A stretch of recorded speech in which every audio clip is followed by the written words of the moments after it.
Anyway, it's delightful to see all of you. Thank you for coming back. It's such a joy to see you every week.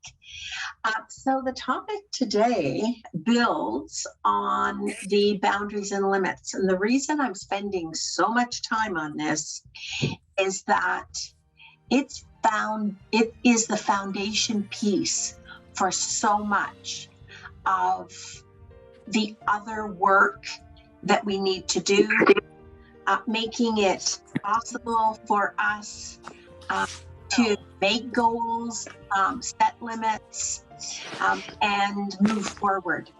If I could ask everyone, other than Nora, to you mute yourself, that would be great. That will cut down on the background noise. Okay, that's great. All right. So we've talked about a few different beginning pieces, aspects of boundaries and limits, and I'm going to do a brief recap just for if people forgot in the last week or you weren't able to make it sometime over the last 2 weeks.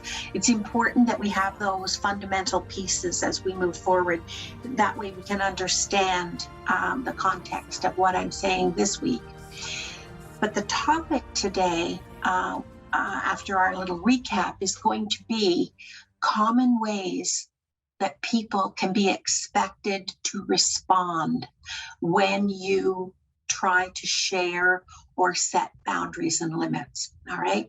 And I just want you to have a bit of a heads up so that it doesn't disorient you or it doesn't threaten you or make you feel on the defensive. This is to be expected. People are entitled to their reactions and you are not responsible for them. They're going to react in a way that meets their needs or defines their limits, their fears. Everybody has what I call soft spots, all right? And depending on where they are with whatever their soft spot is, that's going to define what they come to your request with. You're not responsible for that. All right. If you have owned your own need and you are expressing it without blaming others, they're responsible for what they do with that information and how they react. I just want to remind you of that because it sure can feel differently when it's happening and you weren't expecting it. You weren't ready. All right. And I think we've all been in those situations. No matter how prepared you are, no matter how great you're getting with setting boundaries and limits, it never feels good for people to do any of the things that are going to be the topic of our podcast today. So the short recap. This involves looking at the ways that we sabotage ourselves even before that reaction occurs. All right, we need to take responsibility for this. We need to get ourselves ready and do the work we need to do, not to sabotage ourselves, because if you're not taking yourself seriously, all right, if you're not saying what you mean and meaning what you say without blaming others, but owning it, why would anybody else take you seriously? Why would anybody else do the work that clearly is going to be necessary? Because setting boundaries and limits means change. And change can be very uncomfortable. All right? All right. The other thing that I want to remind you of is that it's not just that we're sabotaging ourselves when we don't set healthy boundaries and limits. We're also sabotaging passively or actively, all right, our best chance at healthy relationships. Okay, we're actually interfering with that relationship that we clearly value enough that we don't walk away from. Is it VR&V? We want to invest in it. We want to invest in it, but we're not ready. Or we blame rather than own and set our boundaries and limits, okay? And that's a surefire way. And how do we sabotage? How do we interfere? How do we short circuit those healthy relationships? All right, how do we do it? We do it by building resentment, by holding on to resentment, rather than clarifying what it is that's interfering, that is threatening your feeling safe, all right, feeling understood, feeling accepted, feeling loved, at least heard and seen at a minimum, all right? When we let resentment poison that pool, we do it in reaction usually to things like feeling taken advantage of, all right? Feeling frustrated. How many times do I have to say this? Are you in there? Are you listening? All right, that's sort of the internal dialogue toward the other person. Or just mild annoyed.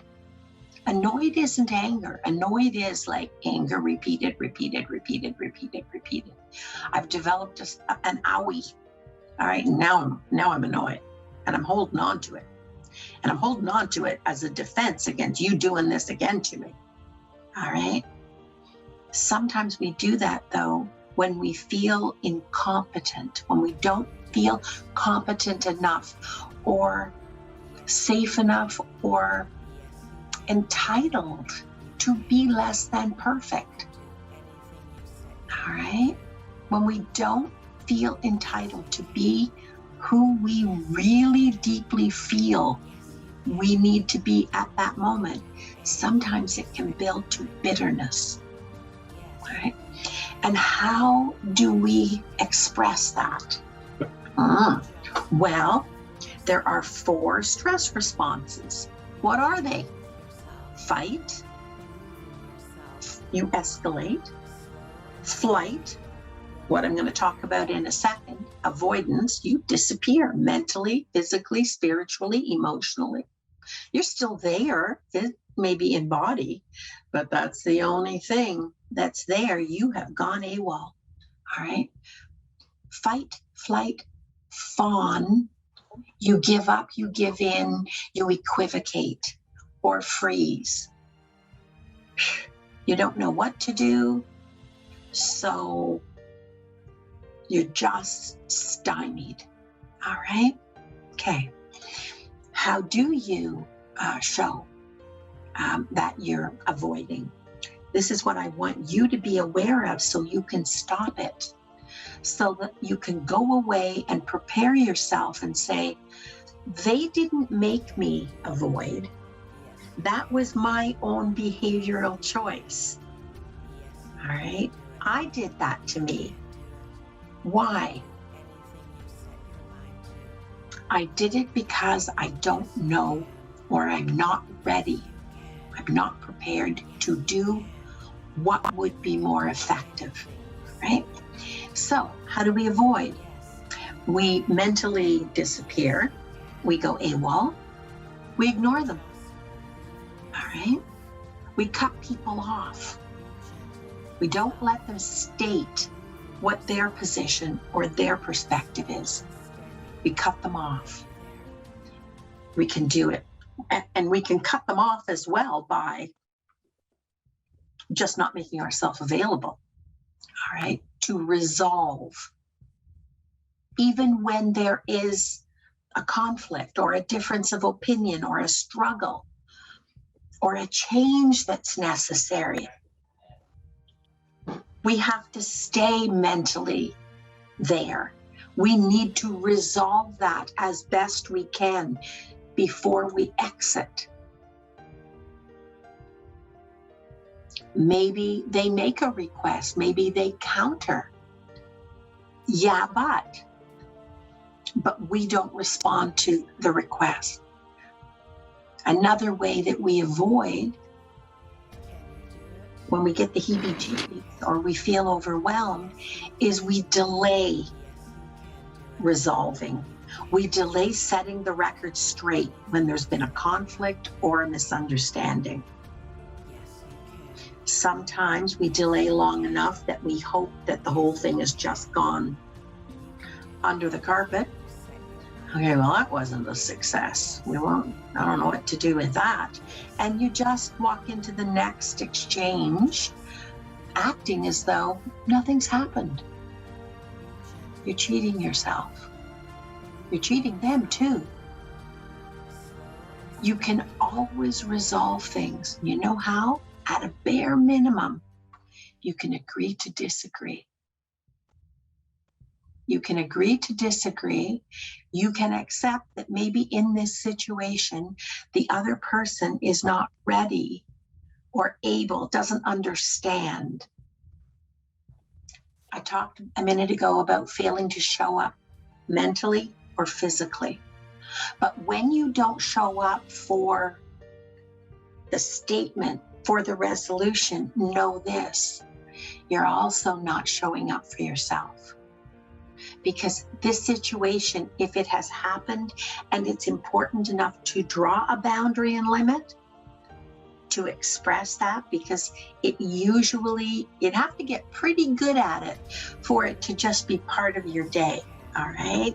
In the beginning, it's a little disquieting and you wish you didn't have to do it. But if you don't do it, it is only going to repeat itself. All right? Something that's important enough for you to feel you need to address is not a minor thing you can talk yourself out of. If you feel really threatened, what I suggest you do is go away, observe, be a really great, intuitive observer of yourself. Go away and understand, accept, that's where you are right now. I don't know how to say that. I seem to lose my voice. I have this ringing message in my ear that says, you're going to make things worse. This might not work out. They won't like it. You're going to have a fight. Maybe you're escalating something that if you just leave it alone. No, a boundary is something you need to set. A limit is something you need to set when it's a repeat experience, or the first time it was so profoundly off the mark that you felt unsafe, you felt minimized, you felt made fun of, mocked. Okay, some people have behaviors where it's just part of their thing, their shtick, and they don't realize that they are being so disrespectful that they're always just chipping away at somebody else's space. All right? The fact that they don't have the intent to do it means nothing. You know it's true by your internal experience. That elephant that sat on your foot that really just wanted to be your buddy, he still broke your foot. You still have to speak to the elephant. You still have to say, hey, move over. You're in my space and you're hurting me in some way, or you're making me feel less than. And I want to have some form of relationship with you. So we're going to get it right this time. We're going to get it right this time. And you have an honest exchange without blaming. Without blaming. I don't know whether you're aware of when you do that, the impact. I wouldn't say I feel, because If somebody is not receptive, if they're involved in any kind of gameplay or it's just their shtick, all right, you can't count on them being heavily involved or heavily invested in your feelings, all right? I would say the impact on me is this. And so I'd like to clean that up and have you and I find a way to be together, to talk, to enjoy each other's company without that happening. And I'm asking you to seriously listen to this request. I would prefer when we're together that not be something that you say about me, to me. Okay, and I would appreciate you having a serious look at that and just respecting the fact that that is the way it impacts me. All right, because it is impacting you. So the 3 levels too of boundaries and limits, right? Remember we talked last week about porous boundaries? Porous means they leak. All right, these are boundaries that are like a sieve. And how do we set porous boundaries? How do other people set inappropriate, unhealthy, porous boundaries? Now, these things may not seem like the end of the world as far as the way people can behave badly, but they damage, they erode a healthy relationship over time. All right.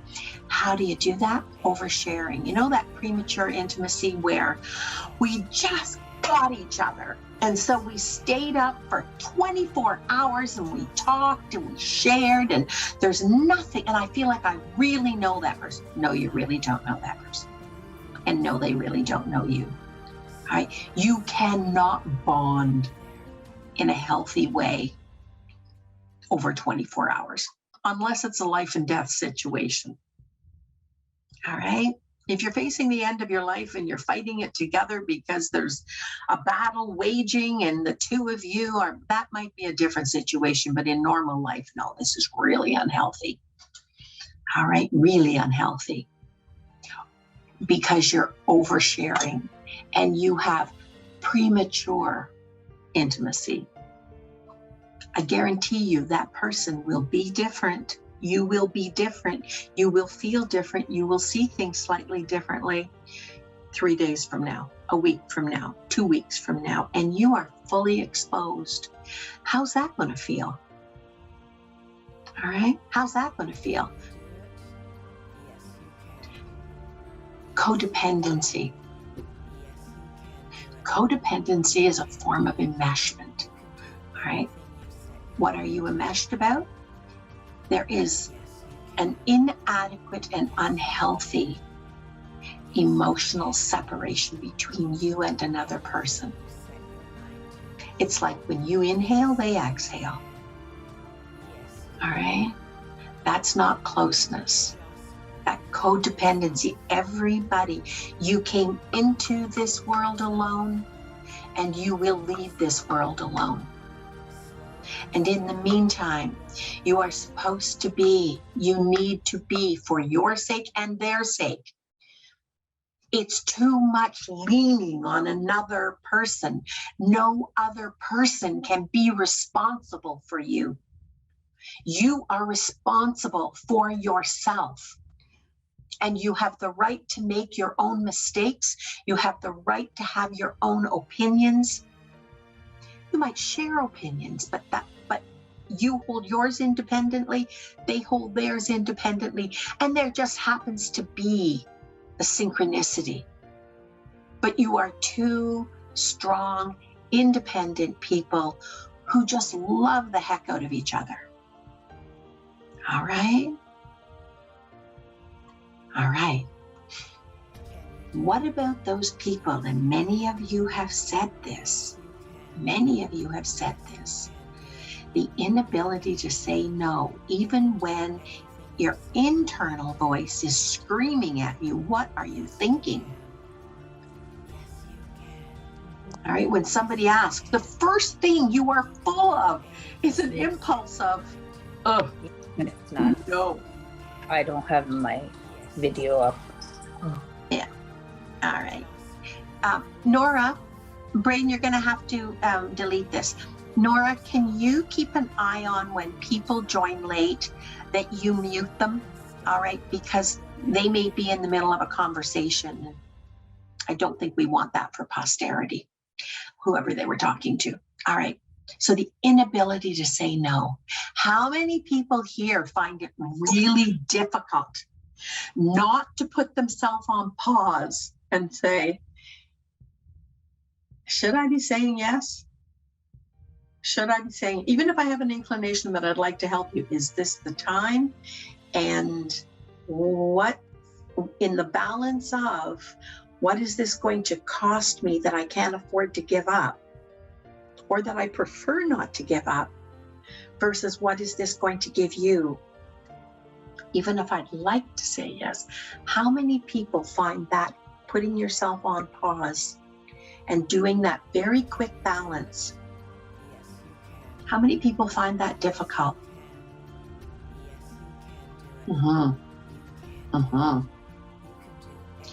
The best way to handle that is respect that internal voice. You don't have to necessarily abide by it, but at an absolute minimum, say, I'm going to have to take a little while to just be sure that I can follow through on that, that I can help you with that, and I can't say right now.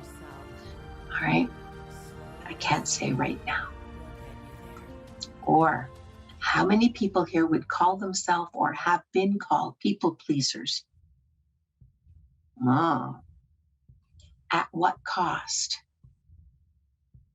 At what cost to you? When you are a people pleaser, one of the ways you damage yourself is that you are feeding a perception in other people that, in a kind of a way, that you're doing something they're entitled.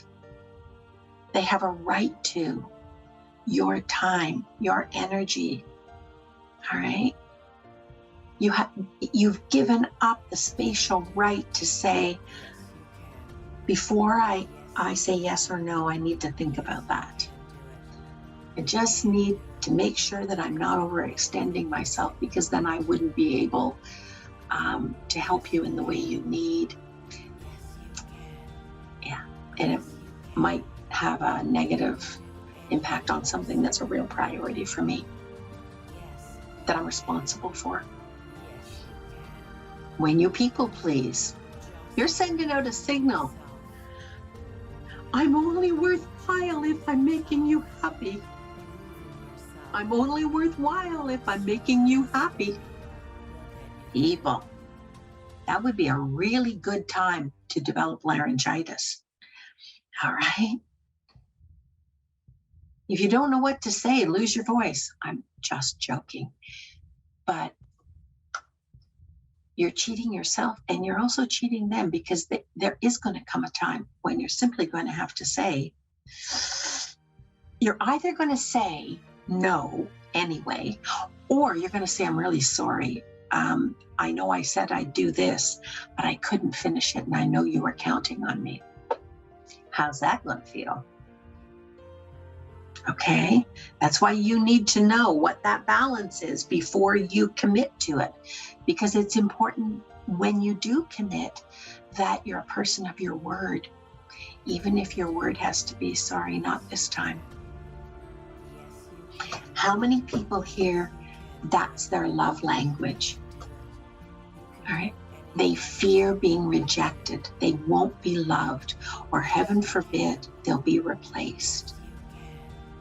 They will have lost their position of glory and love. And she's wonderful. He's wonderful. You can count on him. Oh, you're wonderful. Oh, you saved my life.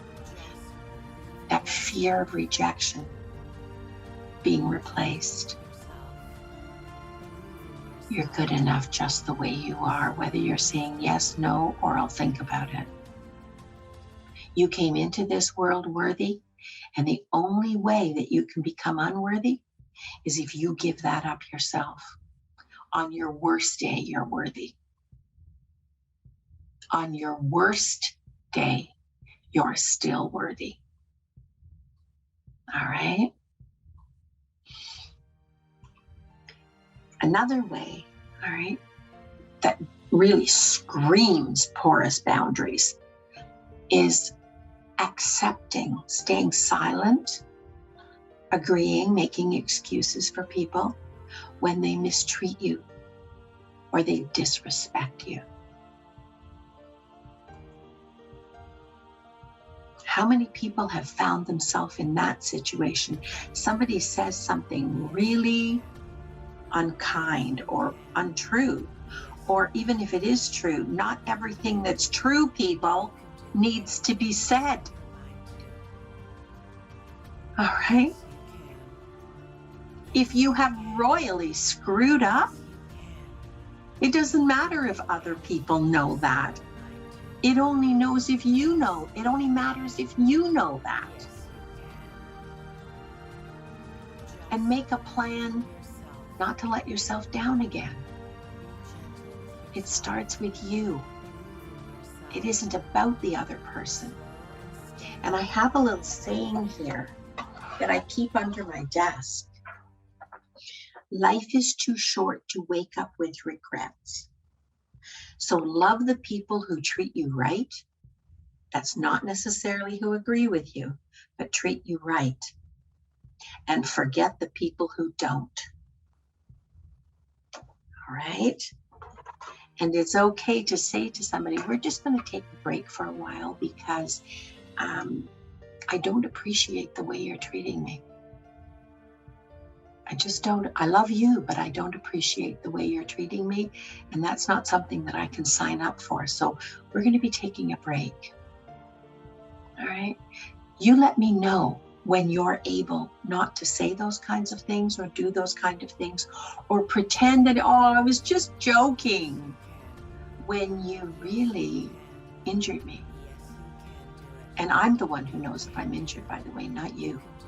I decide that for myself, not you. And I'm telling you the truth. I'm taking a chance here. I'm taking a risk with our relationship to tell you the truth. This is your opportunity to show that you're as committed to this relationship, staying healthy and on track. Loving, accepting, and supporting of one another. Supporting does not mean you agree with me, but it means that you're kind and accepting when I can't be my best self. And you also would risk, if I'm doing something that offends, hurts, threatens, make you feel less than. You would love me enough and trust me enough to tell me that so that I can correct that too. I'm not blaming you. I'm just observing. This isn't good enough. So you let me know when you think you understand that and we can get back together and hang out. All right? Okay. How about rigid boundaries? Woo! Have you ever met any people like that? Boy, I know as a therapist, it makes me so sad when I see people not even feeling able to suspend belief or disbelief and try a safe, gentle experiment with a concept or a skill or a strategy that would be worth taking the chance it might actually get you part of the way to where you want to be. All right? And this is at either extreme, rigidly, completely without boundaries, or rigidly, this is the way it has to be. All right? Rigid boundaries cause us to build walls, even when we're still interacting with people, because it always keeps the other person on the other side. And that's not the same as setting a boundary. You're defining a line in the sand when you set boundaries. All right. But when you set rigid boundaries, you're the one who calls the tune alone. There isn't that reciprocity. All right. Where you've done this, and I want you to seriously consider that this is not going to be part of our relationship. All right. But I would want you to tell me the same if I do it. And I remain lovingly open to the fact that I might see that a little differently. And we would trust each other to talk it through to resolution, where maybe the best we're going to come out with is that in some ways we agree to disagree. All right? All right. The other way you can rigidly set boundaries is to demand by constant intrusion, like I don't know, a bird trying to pick up a seed, constantly poking at somebody to infringe on their boundaries because you have an unhealthy appetite and need for intimacy. Even if it's false intimacy, even if it's forced intimacy. All right? That's enmeshment. You are seeking to be enmeshed with someone else. Don't be that person, and watch out for those individuals who do that with you. That's unhealthy. Right? It often happens, these rigid boundaries often happens due to a pretty significant fear of vulnerability. I don't feel competent. I don't know how I can protect myself. And so this boundary and limit is steel. All my boundaries and limits actually are steel. All right, reinforced steel actually, and we get a little bit of rebar in there if we could. All right, because I don't feel safe. So know that when people do that, they may not be coming from an unkind or an indifferent position. They may have a real fear. Chances are, all right, they grew up in an environment where they had no rights. There were no boundaries. Okay, whatever a person said was the law. And whether it wasn't the law or not, it was their only way to get love. Maybe they had parents who were narcissists, or maybe they had parents who were really not above being really manipulative. So they played one sibling off against the other for who was going to be the favorite. And there would be ways that you could be rewarded, and you knew it, and they were subtle. That you were included, you were in the inner circle with information or something that was a prize. All right, you can imagine how, now don't feel sorry for these people. All right, just be kind, just observe. Before you react, even internally, just pause and ask yourself, why would such rigid boundaries be this person's best strategy? Why? And just whatever interaction you're going to have with them, do it with love and kindness, even if it means saying no. All right? Doesn't mean you have to acquiesce. You know those people who always are more needy than anybody else, and they're vulnerable, and they always have a sob story. And it always comes out just as leverage about why they need you to do something for them that probably they're not entitled to, probably is beyond. Watch out. Watch out for that. You can get used up by the weak and needy. All right. That doesn't mean that you don't respond and you don't treat them with respect, with love and kindness. But that does not mean acquiescence. And that does not mean agreeing to give up something that you need every bit as much, or to be on tap for the next request. All right? All right. What do rigid boundaries look like? Never sharing. All right? Never sharing. Building those walls. Do you feel the wall? Avoiding vulnerability, cutting people out. If it's getting too intense, they don't speak up and say, you know, it's an interesting question, but I don't feel we know each other well enough for me to actually answer it. It feels a little premature to be sharing at that level. But I look forward to having a relationship with you where that might be appropriate. That might be appropriate. All right? Might be appropriate. Rigid boundaries are always having high expectations of others.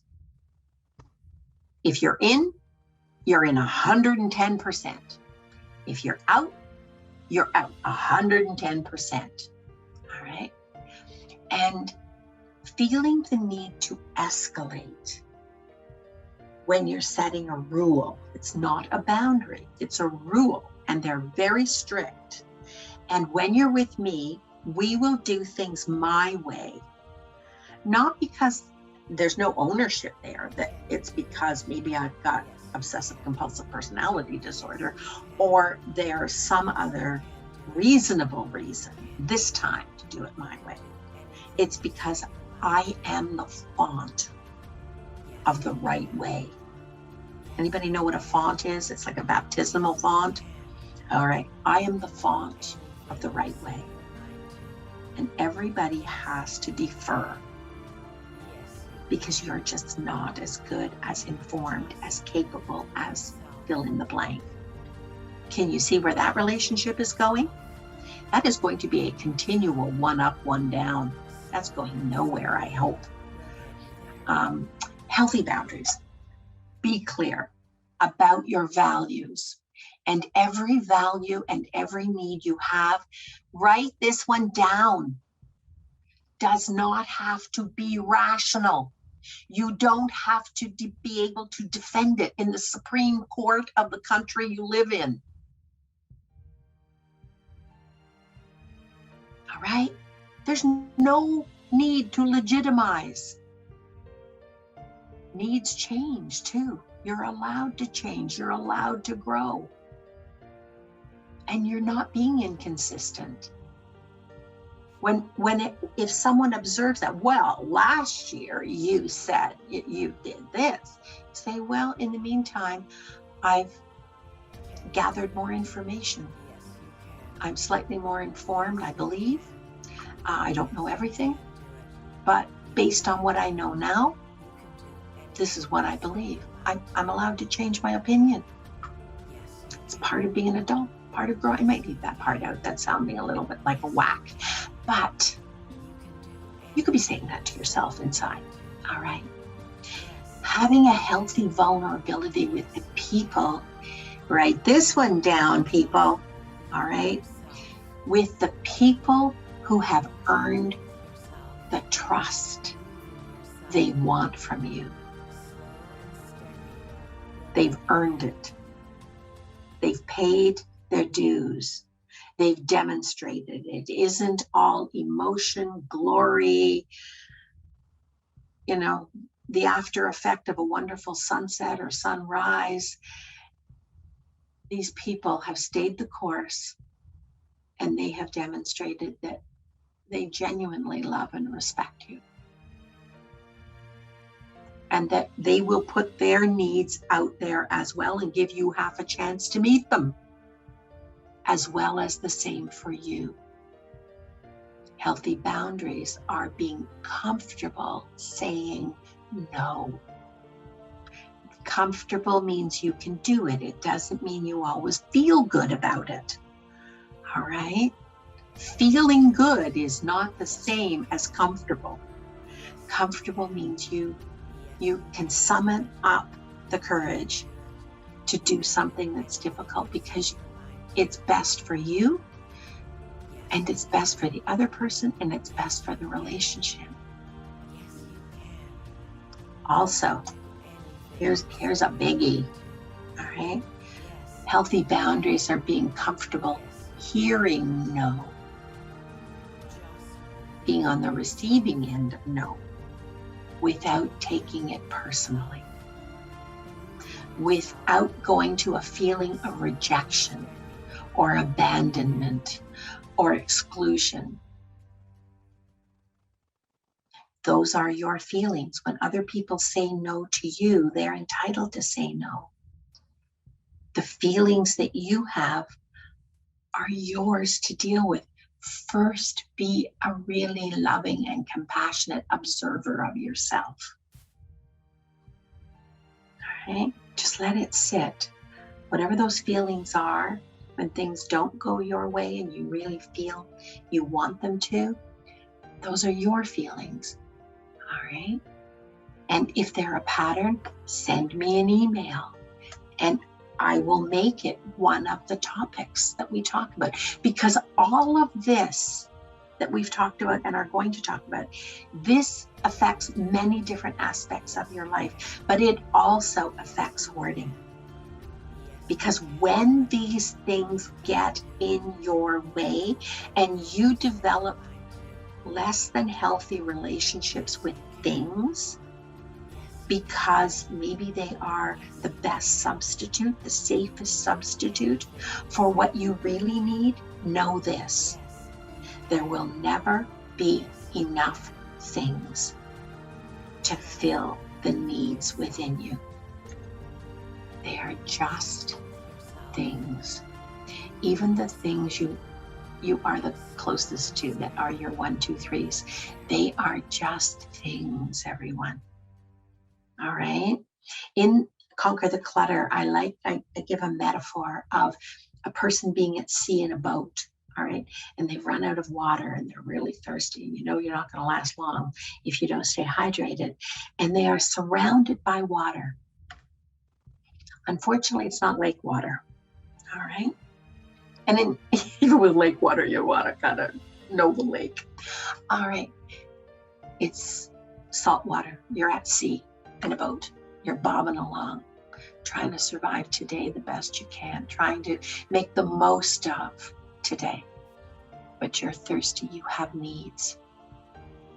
If you use substitutes, if you depend on substitutes, they will cost you the quality of your life. For some people, it's actually cost them their actual life because of safety contamination. All right? Things will never meet your needs. They will never, you can love them, but they will never, ever, ever love you back. Don't accept substitutes. Life's too short. Go out and find the thing or the things, the people or the challenges, the activities, the mental and physical growth that, and I don't care how old you are. I don't care how old you are. My saying, when people say to me, aren't you going to retire? And I say, yeah, I'm going to retire. I'm going to retire with my foot in the air, on not quite making it to the ground, on the last day I'm alive, on my way to the next client. That's when I'm going to retire. All right? Because this has meaning for me. When I close my eyes for the last time, all right, I want to know that I've taken care of the people I love that are part of my life. And I want to know that something that I have an ability for, I can offer and people can pick it up and make it into something, not that's mine, but they can morph it into what makes sense for them and gives them meaning.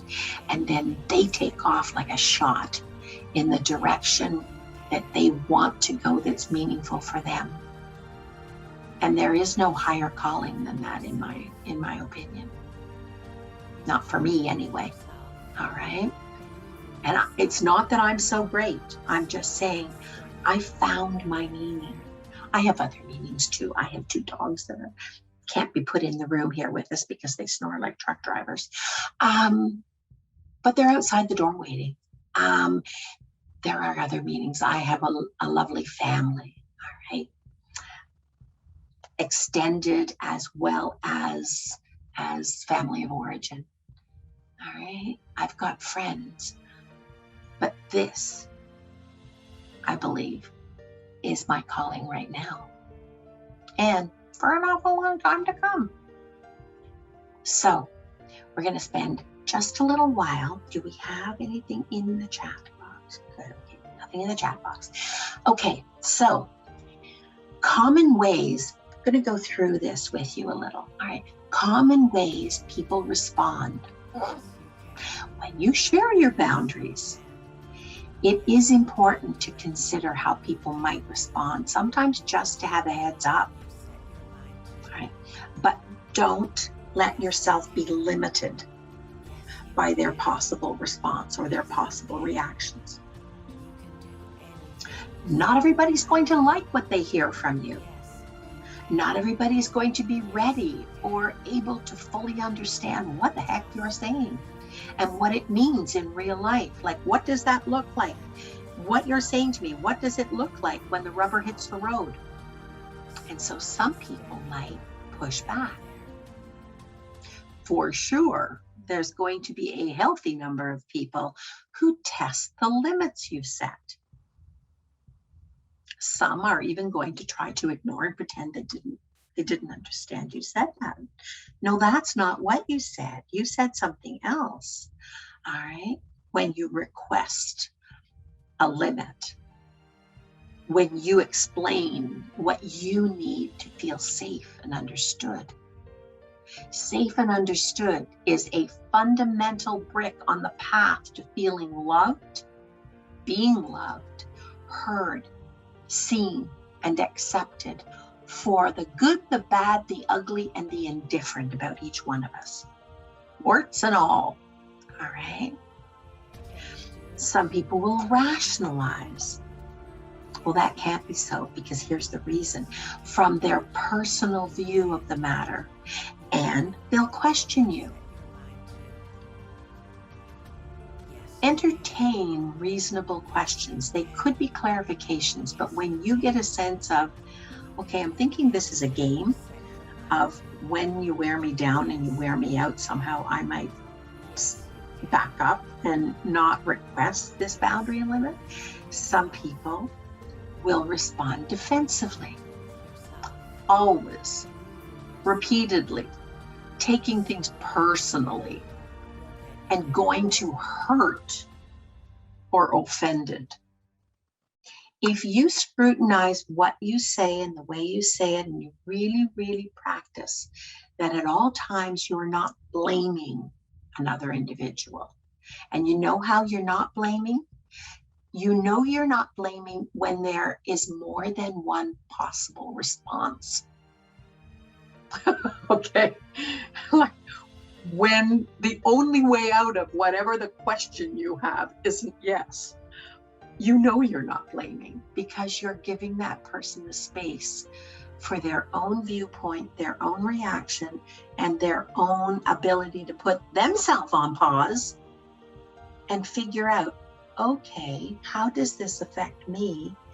And do I want to resolve this with that person? Or do I want to opt out of the relationship to some extent? Or do I, yeah, you know, I get it.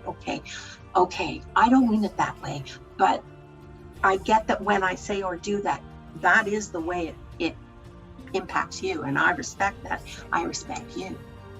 Ghosting is another way, through the silent treatment. ever just got the cold shoulder? You ever got like, that number does not connect? Okay. Or people can also respond with acceptance, complete confusion sometimes. What do you mean? I don't understand. Then have thought enough about it. Say, and if you can't explain behaviorally what that would look like when the rubber hits the road, just say, interesting question. I need to think about what that actually looks like in real parlance, in real life. All right. And thank you for caring enough to ask me. We can resolve this. I know we can resolve this. All right. Another way, what does pushback look like? Does anybody here not know what pushback looks like? All right. Well, this is probably obvious. Pushback is normal sometimes for most people.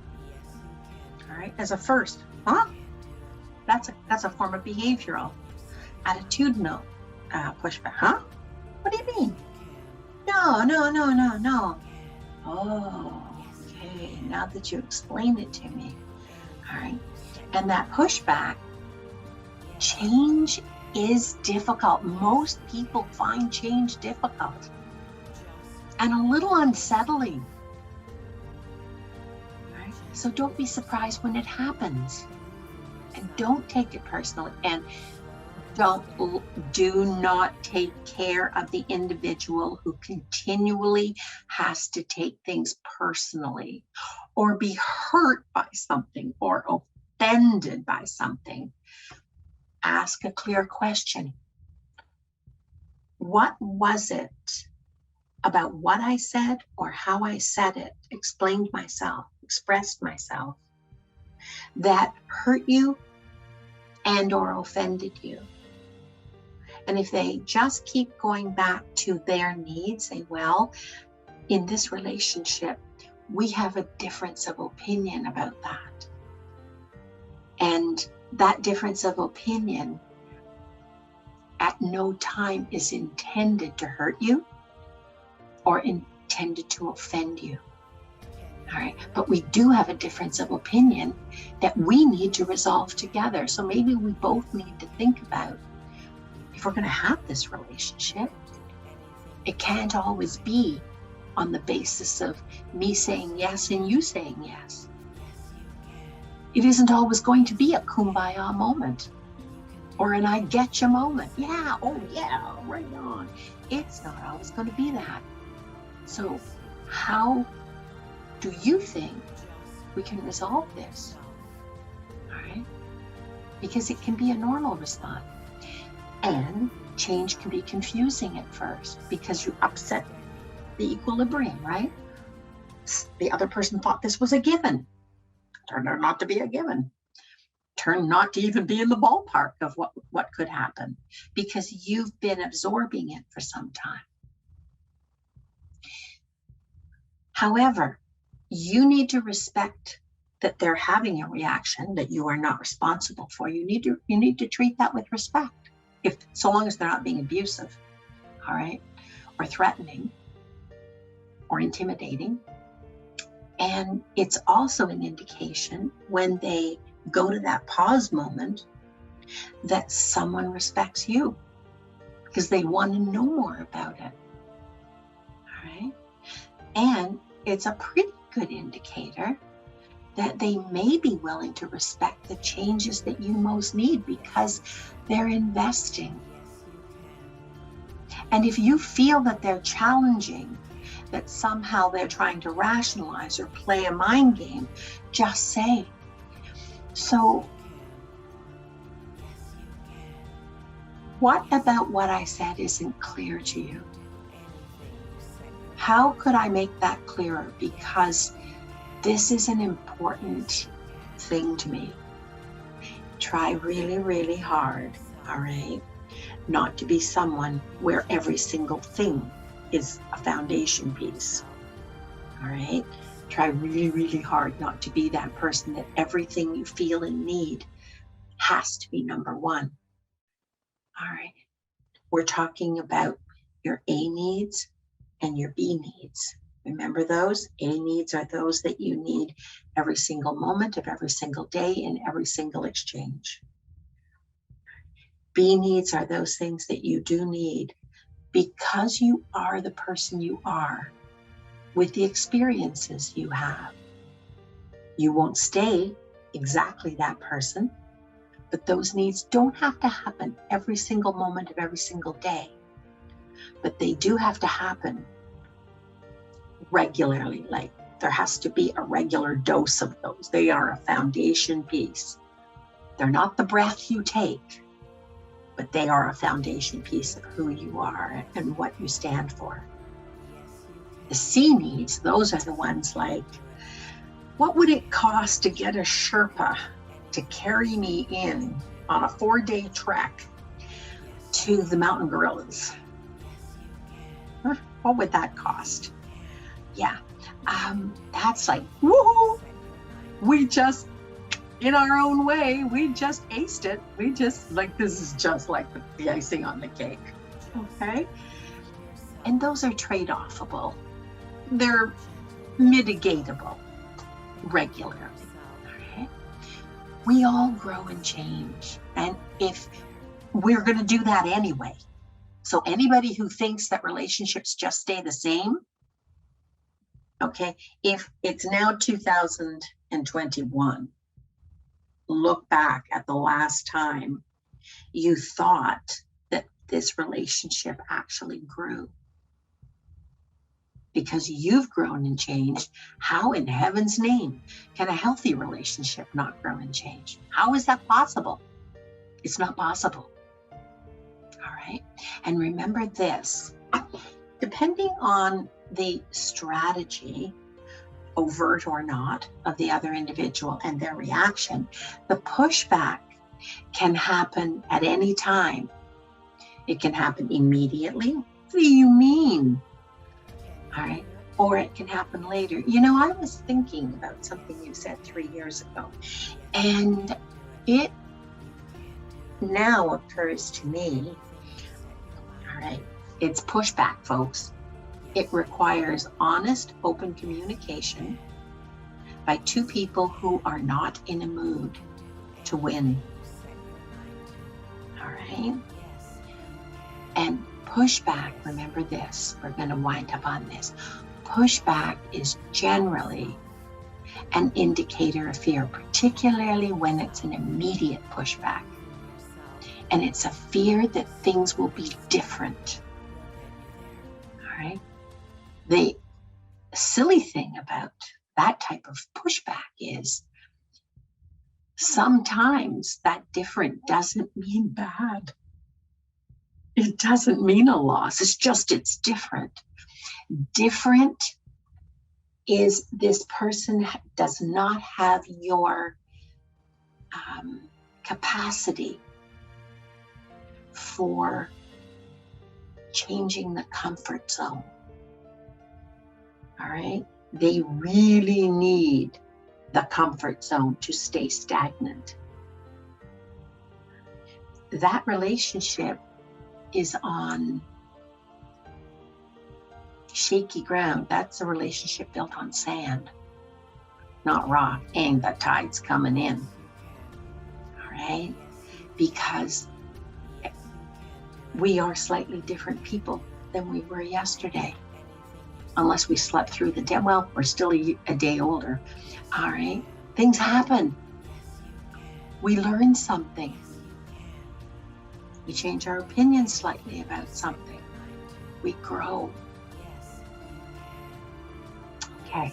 So we're going to continue with that next week. And I want to let you know that the week that I am away, I think it's the 18th, there will be a podcast, and I'm going to introduce you to somebody who I supervised on her master's program, Christina Wakeham, and I think you're going to find her delightful. She's from Newfoundland. I'm just going to remind her, don't speak too quickly. You know that that cadence is very, very Celtic. And so I will develop the material, and she will have it weeks in advance.